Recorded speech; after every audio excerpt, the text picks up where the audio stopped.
तो यहाँ परसेप्शन है ऋषि जी। एक तो चर्चा यहाँ हो रही है कि ये सरकार नहीं आ रही है, ये कह रहे नहीं आ रही है, हमारी सरकार बन रही है। वहां से जो एग्जिट पोल्स हैं वो सारे दिखा रहे हैं कि क्लियर मोदी 3.0 है।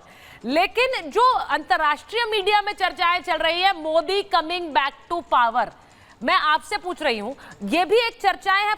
ये खबरें भी बहुत आती रहती हैं कि भाई देखिए किस तरह मैनिपुलेशन चल रहा है, लेकिन चीन की तरफ से ग्लोबल टाइम्स का जो एक खबर आई वो अपने आप में दिखाता है कि कैसे एक सरकार के आने की आहट के चलते चीन भी रिश्तों में गर्माहट दिखाने की कोशिश कर रहा है। चीन तो है ही, पाकिस्तान है स्टार्टेड। पाकिस्तान ने खुलकर बोला कि हम लोग दोस्ती का हाथ बढ़ाएंगे। बिरयानी खाने फिर जा रहे हैं क्या? अरे बिरयानी खाने नहीं, वो पीओके वाला ऐलान किया है, इसीलिए पीओके वाला ऐलान कर दिया, इसीलिए हो रहा है। तभी कश्मीर में जंग चल रही है। और कौन सी जंग चल रही है भाई कश्मीर? कौन सी जंग? अरे मैं कश्मीरी हूँ भाई, मेरे को बताइए ना। मेरे को you can know sorry Kashmir में आज हर एक कश्मीरी बच्चा रात को 12-1 बजे घर आता है और घर आने के टाइम अपने पेरेंट्स डर गई। कहाँ को डर लड़ी? तीनों जगह लड़ी क्या भारतीय जनता पार्टी? अगर बात सुनिए ना, बात सुनिए ना। अब आपने उठाया तो बात सुनिए।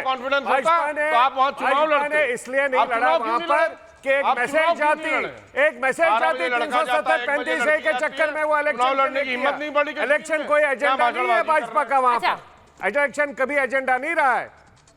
अब एक चीज में सीधे, अच्छा विवेक जी, मैं ऋषि जी की बात लड़ रहे हैं ना पूरे देश में। आप हरा रहे हैं और क्या कर रहे हैं? विवेक जी की बात करिए, गठबंधन हरा रहे हैं पूरे देश में।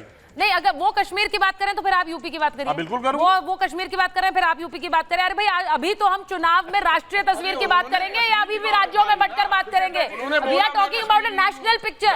राष्ट्रीय तस्वीर क्या है?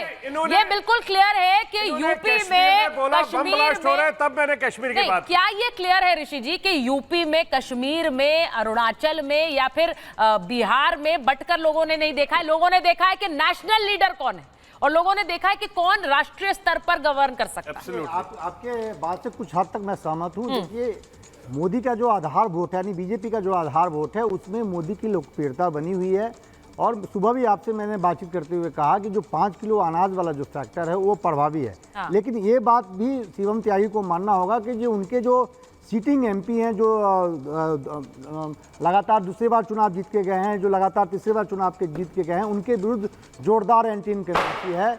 लेकिन मोदी की लोकप्रियता प्लस 5 किलो अनाज जो लाभार्थी वर्ग है, वो मुझे लगता है कहीं ना कहीं उस एंटी इनकम्बेंसी को कम करती हुई दिख रही है। खासकर बिहार, राजस्थान, महाराष्ट्र, तमाम ऐसे जगह हैं, उसमें मुझे लग रहा है कि बीजेपी की सीट घटेगी। लेकिन फिर भी बीजेपी सिंगल लार्जेस्ट पार्टी रहेगी और मुझे लगता है कि बीजेपी सरकार बनाती हुई दिखेगी कल। जो मेरा मैंने जो मूड को रीड किया है उसके आधार पर बता रहा हूं। मैं तो ऋषि जी से बार बार कहती हूँ कि ऋषि जी, मैंने आपसे सुबह भी ये बात कही थी कि आपने या तो पाला बदला है या फिर आपको ये जीत सामने दिख रही है। देखिए, पत्रकार ये जीत आपको दिख रही है। पत्रकार को न्यूट्रल होना चाहिए। मैंने ये भी कहा, देखिए मैंने नहीं कहा कि बीजेपी के सांसदों ने बहुत बेहतरीन काम किया है और सांसदों के काम के आधार पर वोट मिल रहा है। यदि काम के आधार पर हो तो बीजेपी 100 क्रॉस नहीं करेगी, मैं दावे के साथ कह रहा हूँ। यदि काम के आधार पर एनालिसिस कीजिएगा तो बीजेपी 100 क्रॉस नहीं करेगी। लेकिन प्रधानमंत्री की लोकप्रियता जो 14 और 19 में है वो आज भी बनी हुई है और मोदी ने कुछ ऐसे काम किए हैं, ग्राउंड पे काम किए, खासकर गरीब तबका में काम किए। मैं दावे के साथ कह रहा हूँ मुस्लिम वर्ग में भी जो गरीब महिला हैं उन्होंने बीजेपी के लिए वोट किया है। किसी परिवार में पति जो है महागठबंधन के लिए, इंडिया गठबंधन के लिए वोट किए हैं तो उनकी पत्नी ने बीजेपी एनडीए के लिए वोट किया है। और बिहार में मैं दावे के साथ कहता हूँ, डीपली एनालिसिस बता रहा हूँ, फर्स्ट फेज, सेकेंड फेज के बाद आप देखिए थर्ड फेज से 7th फेज तक महिला और पुरुष की जो वोटिंग पैटर्न है उसमें 12-13% का अंतर है। और क्लोज जो सीट होगी उसमें ये फैक्टर बहुत बड़ा निर्णायक भूमिका निभाने जा रहा है। और एग्जिट पोल्स में जो इंफॉर्मेशन इंपॉर्टेंट है, जब आप महिला वोटर की बात कर रहे हैं तो उसमें 3% महिला जो मुस्लिम वोटर है उसका भी इजाफा है बीजेपी के वोट बैंक में, वोट शेयर में, जो एग्जिट पोल से आ रहा है। अब मैं फिर कहूंगी कि एक दिन के कुछ घंटों का इंतजार है और एग्जिट पोल क्या ये एग्जैक्ट होते हैं या फिर ये गलत साबित होते हैं। एक बार बड़ी खबर एक और बता दूं शिवम, उसके बाद आ रही नतीजों से पहले बीजेपी का कांग्रेस पर हमला। कांग्रेस सिर्फ अफवाह फैला सकती है और कांग्रेस हंगामा करना आता है। अब जो फॉर्म 17C की बात हो रही है, अपने दर्शकों को बताऊं कि उसमें वोटर्स को लेकर सारी जानकारी होती है। आप लोग बहुत दिनों से सुन रहे होंगे फॉर्म 17C की बात। अब फॉर्म 17C वोटिंग की प्रक्रिया, कितने लोगों ने वोट डाला, कितने लोग वोट डालने आए, किन किन लोगों की पर्चियां वहां बनी हुई थी जो वोट डालने के लिए एक पोलिंग बूथ पर आई, ये सारी जानकारी होती है। और ऐसे में उसमें हस्ताक्षर भी होते हैं उन लोगों के जो उस सीट से चुनाव लड़ रहे हो।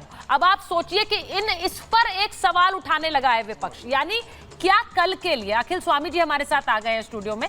अखिल जी, कल कुछ घंटे हैं, मैं बार बार कह रही हूं, कुछ घंटे में बिल्कुल स्थिति साफ हो जाएगी। कल शाम को अगर हम ऐसे आमने सामने बैठे होंगे तो शायद हम ये बात कर रहे होंगे कि सरकार किसकी बनी हुई है, लेकिन वहां कांग्रेस दफ्तर में टेंट लगना शुरू हो गया। अखिल जी देखिए, आप कह रही हैं 17C में प्रश्न उठाना शुरू कर दिया है। देखिए, 17C इस चुनाव प्रक्रिया का सबसे महत्वपूर्ण अंग है और 17C से सारी चीज़ें क्लियर हो जाएंगी। वो सील हो चुका है, वो ईवीएम के साथ खुलेगा। सारे कार्यकर्ताओं को निर्देश दे दिया गया है। इस बार संविधान लोकतंत्र की हत्या हिंदुस्तान नहीं होने देगा और सारी तैयारी हो गई है। एग्जिट पोल आप लोगों ने कर लिए और जब कल गणना शुरू होगी उसके बाद इंडिया की सरकार बनेगी और एक दलित प्रधानमंत्री देश को मिलेगा। ये इतना कॉन्फिडेंस, इस कॉन्फिडेंस का रीजन क्या? आप हंस रहे हैं शिवम, इस कॉन्फिडेंस का रीजन क्या, मैं वो समझना चाह रही हूँ। कोई कुछ कारण है पीछे, कोई स्टडी, इंटरनल सर्वे, इंटरनल जनता है, जनता है भाई। अच्छा, मैं आप हवा में उड़ते रहिए, जनता है। जिस तरह किसानों के रास्ते पे कीलें गाड़ी गईं, जैसे 700 किसानों की शहादत हुई, जैसे मेरे 17 साल के बच्चों को 4 साल में रिटायर करने की बात हुई और 75 साल 5 साल का एक्सटेंशन मांग रहा है। मैं एक शिक्षक हूं, मैं हिंदुस्तान में अगली नई जनरेशन को और अपने युवाओं को जो रोजगार देने के बजाय उनको बेरोजगारी दे, मुद्दे हैं बेरोजगारी के, महंगाई के, उसको हिंदू मुसलमान में ले जाए। ऐसे प्रधानमंत्री की हमारे देश को आवश्यकता नहीं। अच्छा अखिल जी, मुझे मैं आपसे सवाल पूछ रही हूँ, मैं शिवम के पास जाऊँ उससे पहले एक सवाल पूछ रही हूँ। किसान राजस्थान में है, किसान राजस्थान में है, हर जगह, मध्य प्रदेश में भी होंगे, है ना, वहां पर छत्तीसगढ़ में भी होंगे। अब मैं नहीं, सिर्फ मैं इसलिए पूछ रही हूँ, युवा भी वहां है, इन राज्यों में है, तो वो उन राज्यों के भी चुनाव अभी हुए हैं और आपके हिसाब से तो वहां पर भी नकार देना चाहिए था, वहां पर नहीं नकारा है ना। वहां पर आपका लॉजिक फेल क्यों हुआ? वहां पर किसान ने वोट नहीं किया क्या? वहां किसान ने वोट नहीं किया क्या? किसान ने वोट नहीं किया?